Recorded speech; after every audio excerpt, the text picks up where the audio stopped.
What's up guys, it's Rob and Jessica again, here to give you a quick review of some basic combinations that we use here in Rocksteady Boxing. All you're gonna need is a mirror right in front of you so you can do this before or after brushing your teeth, at night, in your morning. Make it part of your ritual to practice these combinations, because if you don't practice them, you will lose some of your skill that you built up throughout all this time, okay? So if you do need some assistance standing up for balance, you can use a chair as well. And if you were going to use a chair, all you would do is keep it right in front of you, just like this, while you look at the mirror over here. That's the only thing you're going to really need. We might use some props, like something to stand on just for her stance, to make sure her stance is correct and to make sure you're keeping your feet apart. But that's all we might need. Otherwise, all you're going to need is a mirror. Okay, so let's demonstrate the stance. So Jessica is right-handed, so that means she's going to adopt an orthodox stance. But really, you're going to stand in a way that you're comfortable in. So she's going to face the mirror. Notice how she has, I'm going to even make her more narrow, more of a small target. Now remember, when you're shadow boxing, your reflection is your opponent. So when you throw your punches, you want to make sure you aim for your reflection's chin or your reflection's body. That's going to be your opponent, okay? Chin tucked in, elbows inside, okay? She has her fist going. If you really want to get into it, make sure you wrap your hands. You can throw on your gloves too to really get into it, but you don't have to. So she's going to have her knees slightly bent. Good. See how her feet are apart? That's a good starting place right there. Again, we don't need to be perfect right now, but this is a position that we can start with. Now, if you are left-handed, you're probably going to switch that stance. If you're left-handed, she's going to stand with her right foot forward. Go ahead and switch your stance to southpaw, Speedy. Good. So if you're left-handed, you're probably going to be standing like this. But either way, stand in a way that's comfortable for you. You do want to be in a sideways stance to throw these punches. Okay, she's going to get back into her normal stance. So the first punch she's going to do is a jab. Sometimes we'll refer to it as a one, but I'm going to refer to it as a jab here. So she's going to throw that punch. That's your front hand, right? Throw that punch. When do you breathe out, Speedy? Yep, when you throw that punch. Notice how she's turning her palm to the floor. Good. Again, keep going. Now you're looking at your reflection. You're aiming for your head. Okay, you can even aim for your body, but what I want her to do as well is step. Do a step. Good. Good. Make sure when you bring your foot back that you don't bring it too close to your back foot, right? Keep those feet apart. Okay, keep going, Speedy. She's gonna keep going. Okay. Now to practice this jab, you can even throw it twice. Throw a double jab. Good. Good. Notice how she's keeping her right hand up for defense, okay? Okay, you can even keep your right hand over here if you'd like to catch punches coming at you. That's a little bit more advanced. We talk about that in class, but that's perfect where she's standing at. If you find yourself bringing your feet too close together and losing your balance, a good thing to do is find some flat things to step on. Maybe a piece of paper, something that you won't slip on, obviously, okay? Or just something flat will work. So I'm going to put these dots here to make sure that she always comes back to this position. Okay, go ahead and jab, Speedy. Good. See how she's stepping off the dot and bringing it right back? This is a good way to give you a cue of where you should be stepping. So she's finding that sometimes she's stepping inside, but she knows to correct herself. Good. And you're going to be on the ball of your toes if you can, but if you can't, that's okay. Again, we want you to stay safe. If you can do it in front of something that has like a counter like this, just in case you lose balance, that's perfect as well. Okay, that's your jab. Now let's work on your cross.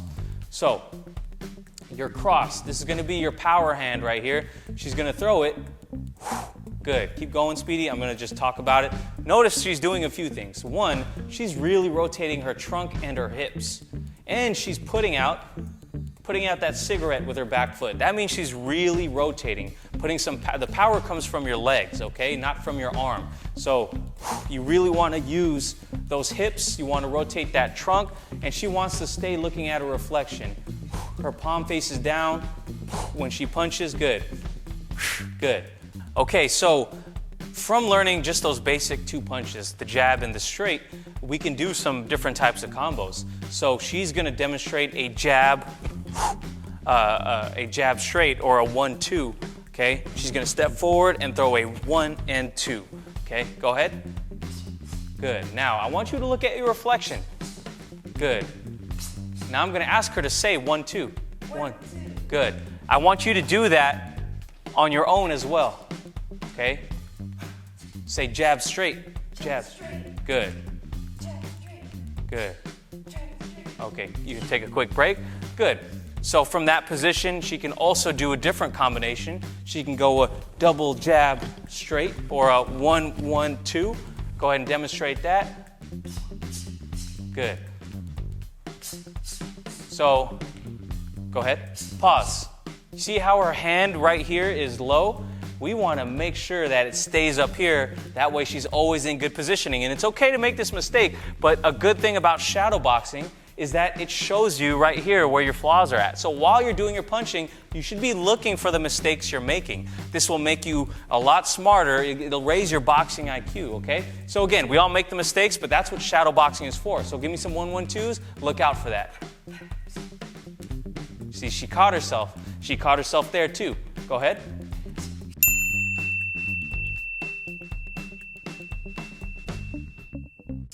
She's so good.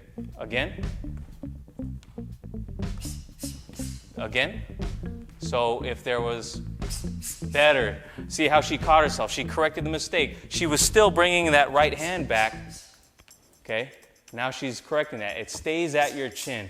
Perfect. See how she corrected herself there. And if you don't see what she did, the little changes she made, rewind the video and check out how she was throwing her punch in the beginning versus now. Perfect. Okay, we have one more punch to add in. We're going to work on the left hook or your lead hook. If you're a southpaw, it's going to be your right hook. So how the hook looks like is she's going to bend her weight a little bit over her front foot. Okay, and then she's going to, in a hooking position with her left hand, she's going to throw that hook right at her own chin into reflection, okay? So notice her palms facing down, her elbows up high. When you're looking at your reflection, that elbow is going to actually hit your chin's reflection, okay? So show me that hook again. Perfect. Okay, now that you learned your hook, let's put it together and show you some more combinations that you could do with these 3 punches. Okay, rarely are you going to throw that hook as a lead hook. Sometimes you will, but rarely you're going to do that. You're mostly going to throw it off the jab or off a cross or a jab cross, okay? So we're going to demonstrate a basic combination, jab cross hook, jab cross hook. So check it out. We'll do it slow first. She's going to jab, she's going to step forward, cross, hook. Good. I want her to really follow through with that hook and twist her body. So let's do it again. Jab, twist your body, hook. Good. Notice how, so I want you to keep in mind where your hands are. It's real technical, okay? Shoot, jab, cross, hook. Jab, cross, hook. Good. And I want her to throw that straight, the cross, a little bit straighter. So throw it at her own face. Okay, go ahead. Jab, cross, hook. Good, hook. Remember, got to keep this right here while you're throwing the jab. Jab, cross, hook. And even while she's throwing the hook, it has to come back to her face. Jab, cross, hook. Perfect. There it goes. Now she has to worry about this. So there's a lot of variables here, and that's why you need a lot of practice. Go ahead. Jab, cross, hook. Perfect. There it is right there. Again. Jab, cross. There it goes. See, with some practice, she was able to get it down. Okay. How could you make this a little bit more challenging or creative? With these 3 punches, you can do a lot of combos. Okay, now if you want, you can do this with me. We're going to do this freestyling for about a minute. You guys can do it at home for about 3 rounds. Okay, when you get more comfortable, you can raise the duration of the time. You can make it 2 minutes, then 3 minutes, like an actual boxing round.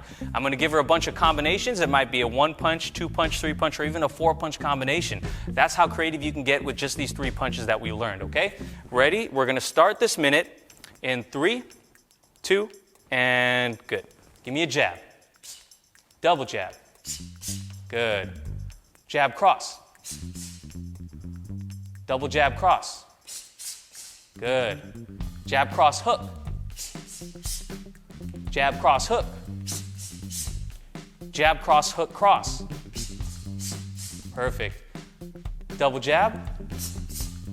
Jab, jab, cross, hook.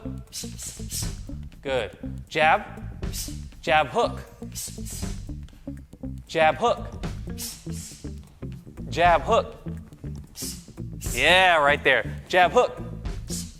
Jab, hook, cross. Jab, hook, cross. Double jab. Double jab, cross. Double jab, cross, hook. Double jab, cross, hook. Double jab, cross, hook. Double jab, cross, hook. Perfect. That's going to end it. Nice job. Perfect. So guys, again, you don't always have to do everything perfectly. That's what the beauty of shadow boxing is. Now, I called out the combinations for her, but on your own, you could listen to my video and try to follow along. And then when you get a little bit more comfortable, you can get creative on your own. You can throw your own combinations at the mirror, okay? And you can go for as many rounds as you want. Again, I'd suggest starting off with 30-second rounds or 1-minute rounds and doing it 2 to 3 times and then building up your stamina from there. The important part is you're looking at your body and looking at the form that you're doing at home and course correcting. You're correcting yourself, knowing the cues that we talked about in this video. Okay, stay tuned for more of these videos in the future. Thanks, guys. We'll see you guys soon.